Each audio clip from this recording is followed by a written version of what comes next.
1, 2, 3.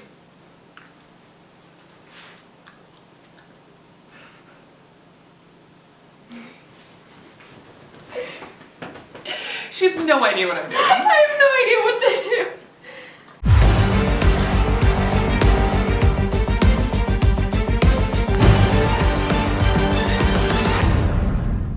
Marissa, what's the first thing you want to talk about? There was a woman and she was fighting with a sword, but I couldn't see because my contacts aren't in. I just heard noises and there was nice music.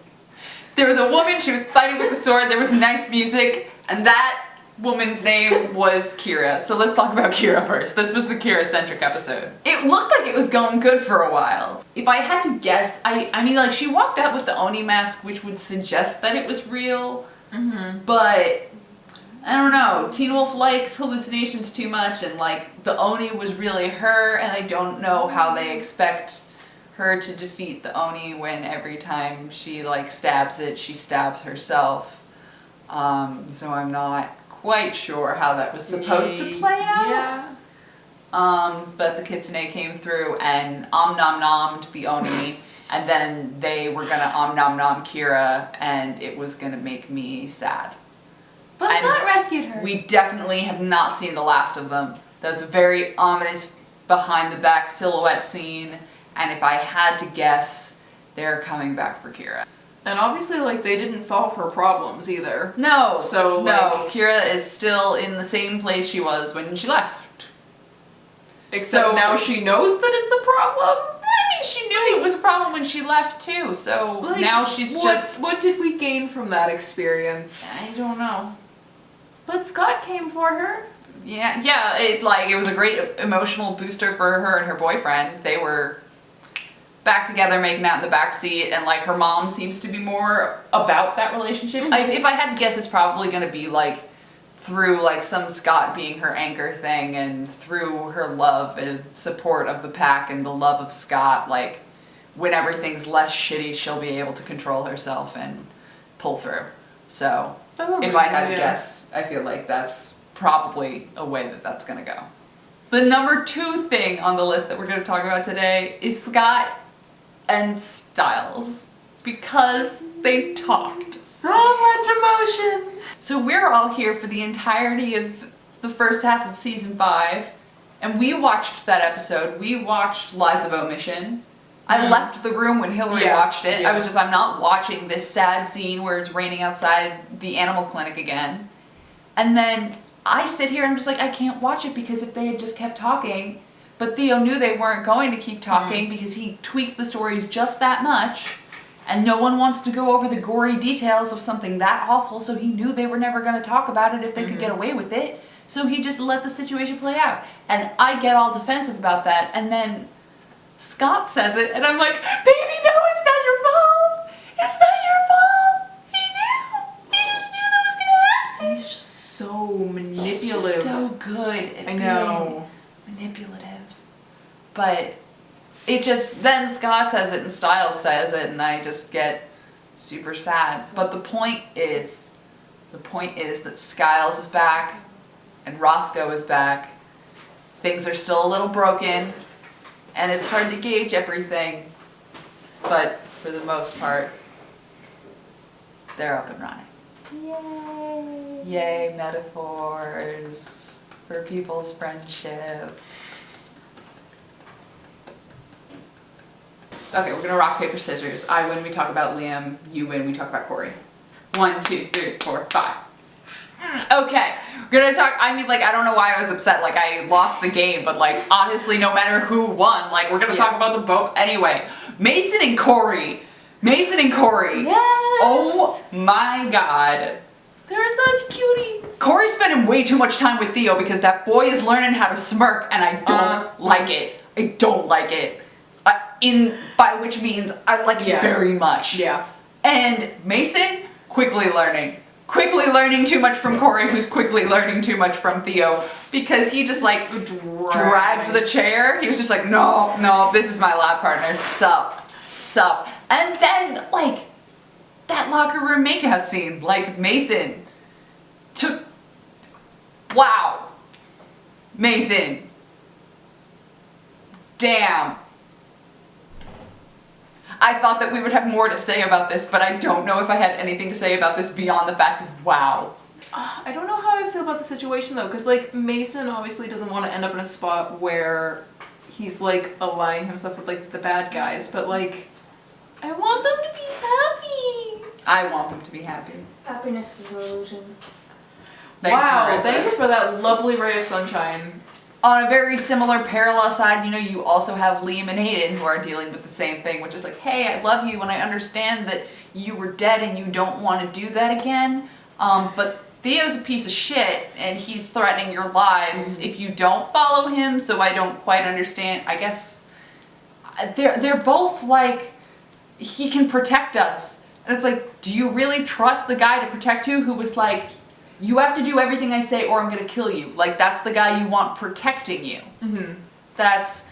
I mean, like, unless it's a matter of, like, they just don't feel like they can tell Scott's pack that that's, like, the real reason, or if they do truly believe that Theo will be better at protecting them. Right. Like, did we not learn from the first half of the season about communication? Like, if we had just been like, I need to stay with him because he's threatening me, I feel like people would be a lot better. I don't know. And then there's Tracy, who is still awesome, but we haven't heard any of her thoughts on Theo. Thank you to the people who reminded me that it's quite possible that Tracy is very calmly with Theo because she's part Kanema. And we yes, don't know. I did like that explanation. That makes a lot of sense. We don't know how much of her Kanema side is in control. We don't know whether or not she does need like a master. But I would like that to be addressed because we don't know what the mythology of chimeras is. So many of the supernatural rules don't apply to them because, you know, there's no mountain ash sort of thing. There's Mountain ash. Sorry.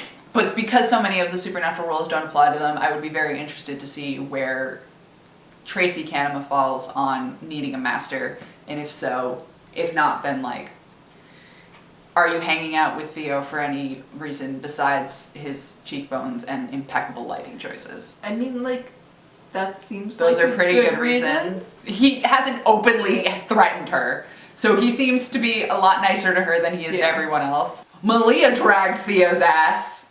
Yes. That was great. Yes. But on the other hand, it wasn't great because it always freaking reminds me of that freaking scene from Dark Knight where the security guard just beats the Joker up and then he has the upper hand. Yes. And Batman beats the Joker up and he's just laughing the whole time because he's in complete control and he's just like, you can't do anything because you have morals and you're not gonna kill me. And I'm just like, stop that.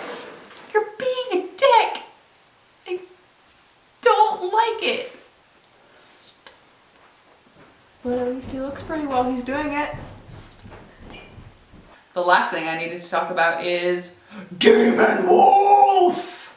I'm so excited! I mean, I knew he was coming because he was in the promo, but like the final acknowledgement of like, yes, Deucalion is coming back. Also, like, he's blind.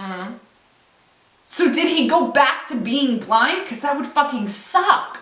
Either A, Theo is looking for someone who is known as the blind werewolf, which would be Deucalion. And he still has his sight, but he built up his reputation as the blind werewolf when he was going Demon Wolf. Or B, We should just call him Daredevil Wolf. Russian decapitated head wolf. Oh, yeah. Or B, we went through this lovely thing at the end of 3A where we like tricked Jennifer into giving him his sight back, and then he killed Jennifer, and Scott and Derek had that great scene. They were like, hey, you can go off, be the man you used to be, take your sight and just don't bother us. And he was like, that's cool, be a man of vision, leave. Only we all know that Jennifer wasn't really dead yet, because after that scene is when Peter kills her. So a large thing in mythology is that when an enchanter or a witch dies, whatever spells they had wear off. So I'm really, really afraid that what happened to him is that they let him go and he made it like 3 hours out of peak Jennifer. No. And that would suck That would so bad. That would suck so bad. I really hope that didn't happen to him. Basically, he was a villain, but like he hates Gerard, and I'm like, I'm cool with that. So, Yes. the ultimate plus is that Deucalion is coming back and Gerard is back, and I want them together against each other. Yes. Recap for the kids at home. What needs to happen to Gerard? He needs to get hung up. He needs to have Deucalion stab him in the eyes, and then someone needs to cut that man in half. Wow. Sounds like Yeah, that sounds about right. Yeah. Yeah. He is the worst person on this show. That's fair. Arguably him and like Peter. Where is he? Where did he I mean, go? I was gonna say Derek. I'm like, how can we talk about Brayden That's and true. not talk about Derek? Listen, Jeff, man, dude, bro. I need one sentence. Derek went to South America to be with Cora. That is the only justifiable place for this man to be when his girlfriend is off killing his cousin's mother. Get some explanation. Just short airtime. Short airtime. So many questions. So few answers. So So few little answers. airtime. So little time. So that about wraps it up for this week, and we will see you next Tuesday for Basically Banshees. Ow!